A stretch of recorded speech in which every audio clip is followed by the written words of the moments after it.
ফ্যামিলির তরফ থেকে সকলকে শুভ নববর্ষ।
Hello, welcome back.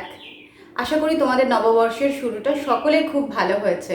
আমাদের তো অবশ্যই ভালো হয়েছে, কারণ পরিবারের সাথে কাটানো মুহূর্ত সবসময় সুন্দর হয়। ভালো কেটেছে তার আরেকটা কারণ এটা যে টানা 2 বছরের যে একটা বন্দি জীবন ছিল, আস্তে আস্তে সেটা থেকে সমস্ত কিছু স্বাভাবিকত্বের দিকে এগোচ্ছে, সব কিছু স্বাভাবিক হয়ে আসছে। কিন্তু এই 2 বছরে এই ঘরবন্দি বা এই লকডাউন, নানা রকম টেনশন, সব কিছু মিলিয়ে মিশিয়ে বহু মানুষের জীবনে বহু রকমভাবে তার প্রভাব পড়েছে। আমরা কেউ তার থেকে নিস্তার পাইনি। সেটার এফেক্ট সবার উপরেই কিছু না কিছু পড়েছে। তো আমার যেটা হয়েছে সেটা হচ্ছে প্রচুর প্রচুর ওজন বেড়ে যাওয়া, এই সমস্যাটা হয়েছে। আগে আমি রেগুলার যোগা ক্লাসে যেতাম, সেখানে বডি ম্যাসাজ, স্টিম বাথ সব কিছু নেওয়া হতো এবং খাবার দাবারও যথেষ্টই মেপে বুঝে করতাম। কিন্তু ঘরে থাকার ফলে, ঘরে বসে বসে যখন যেটা মনে হয় যে কাজ নেই, কোথাও বেরোনো হচ্ছে না, কিছু হচ্ছে না, চলো এটা ওটা সেটা করে বেশ খানিকটা ওজন বাড়িয়ে ফেলেছি। তো এবারে সময় এসে গেছে সবটা আবার নতুন করে শুরু করার। তো শুরুটা প্রথমে খাবার দাবার দিয়ে আমি শুরু করছি, তারপর হয়তো আস্তে আস্তে আমি আমার যোগা ক্লাস স্টার্ট করব। আজকে আমি লাঞ্চে কি খাচ্ছি সেটা তোমাদের সাথে শেয়ার করলে হয়তো আমার মতন সমস্যা যারা আছো তারা কিছুটা হলেও উপকার পেতে পারো। তো চলো দেখি আজকে লাঞ্চে আমি কি খাচ্ছি। আমি প্রথমেই নিয়ে নিয়েছি একটুখানি চিকেন, যেটা একটা গোটা পাতিলেবু দিয়ে আমি চিকেনটাকে ম্যারিনেট করব। আজকে আমি বানাবো চিকেন স্যালাড। স্যালাড মানেই আমাদের সবসময় মনে হয় যে ভীষণ খারাপ খেতে, এরকম কিছু, কিন্তু না, চিকেন স্যালাড এটা ভীষণ একটা ইন্টারেস্টিং আর ভীষণ টেস্টি একটা জিনিস, এবং পেটও ভরায়, খুব পেট ভর্তি থাকে। অনেক সময় ডায়েট করার ফলে আমাদের শরীরে প্রোটিনের ঘাটতি হয়, কিন্তু এই চিকেন স্যালাড আমাদের সব রকমের ঘাটতি পূরণ করে দেয় এবং ওয়েট কমাতেও সাহায্য করে। আর ম্যারিনেশনের জন্য আমি একটুখানি পাতিলেবুর সাথে সাথে দিয়ে দিয়েছি গোলমরিচ গুঁড়ো, আর এখন দিচ্ছি একটু মিক্সড হার্ব আর অরিগ্যানো।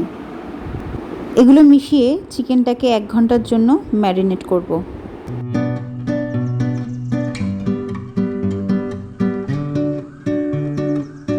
এখানে দেখো আমি ক্যাপসিকাম, গাজর, পেঁয়াজ আর একটুখানি রসুন থেতো করে রেখেছি। তোমরা চাইলে এতে ইচ্ছে মতন ভেজিটেবল মেশাতে পারো, কর্ন দিতে পারো বা স্প্রাউট।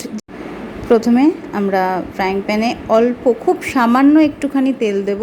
আমার কাছে অলিভ অয়েল নেই, তোমরা অলিভ অয়েলও ইউজ করতে পারো চাইলে। এই তেলের মধ্যে ম্যারিনেট করা চিকেনটাকে একটুখানি নাড়াচাড়া করে নরম করে নেব। অবশ্য তার আগে, সবার আগে থেতো করা রসুনগুলো দিয়েছি, তারপরে দিতে হবে ম্যারিনেট করা চিকেনটা। একটু নাড়াচাড়া করে আমি ঢাকা দিয়ে দেবো যাতে চিকেনটা সফট হয়ে যায়। চিকেনটা ম্যারিনেশনের সময় আমি কোনো রকম সল্ট দিইনি, তাই এখন একটুখানি সল্ট অ্যাড করব। ব্যাস, এবার এটা টাইম হয়ে গেছে ঢাকা দেবার, তো আমি একটুখানি নাড়াচাড়া করে এটাকে ঢেকে দেবো।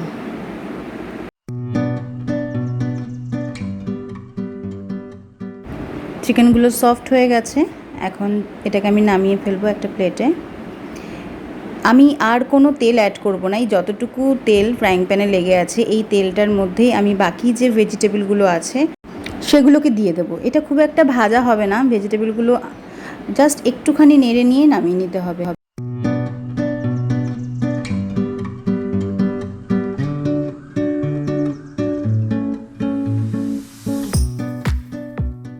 ভেজিটেবলটা হয়ে এসেছে আমার। আমি এদিকে টক দইটা রেডি করব। এর মধ্যে তোমাদের কাছে অলিভ অয়েল থাকলে অলিভ অয়েল দিতে পারো। আমি এর মধ্যে একটুখানি মেশাবো অ্যাপেল সাইডার ভিনিগার, এটা ঘরে পাতা টক দই। আর এই যে একটুখানি দিয়ে দিচ্ছি 1 চামচ মতন অ্যাপেল সাইডার ভিনিগার।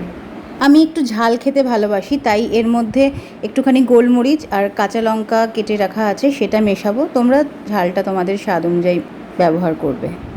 আমি আমার সার্ভিং বলে সমস্ত ভেজিটেবলগুলো ঢেলে নিয়েছি, আর টক দইটাও রেডি। কেটে রেখেছিলাম একটুখানি শসা, সেটাও মিশিয়ে নিচ্ছি এতে। তোমরা চাইলে এতে গ্রিন অ্যাপেল বা এমনি অ্যাপেলও দিতে পারো। ওপর থেকে আমি চিকেনগুলো দিয়ে দিচ্ছি, তারপর এতে মেশাবো দইটা। গুনগুন স্কুল থেকে এসে পড়তে যাবে, তো ওর জন্য একটুখানি স্যালাড আমি সরিয়ে রাখবো, ওকে এটা খাইয়েই নিয়ে যাবো। ওপর থেকে এইভাবে দইটা দিলেই ব্যাস, এটা রেডি টু সার্ভ। তো কেমন লাগলো আজকে আমার ভিডিওটা অবশ্যই আমাকে কমেন্ট সেকশনে সেটা জানিও। ভিডিওটা ভালো লেগে থাকলে সকলের সাথে শেয়ার করো, আমার চ্যানেলটাকে ভালোবাসা দিও, আমার পাশে থেকো। ডেইলি ব্লগিংয়ের সাথে সাথে এরকম ইন্টারেস্টিং রেসিপি আর বিউটি টিপসের জন্য দেখতে থাকো লিয়ান ফ্যামিলি। আজকের মতন টাটা।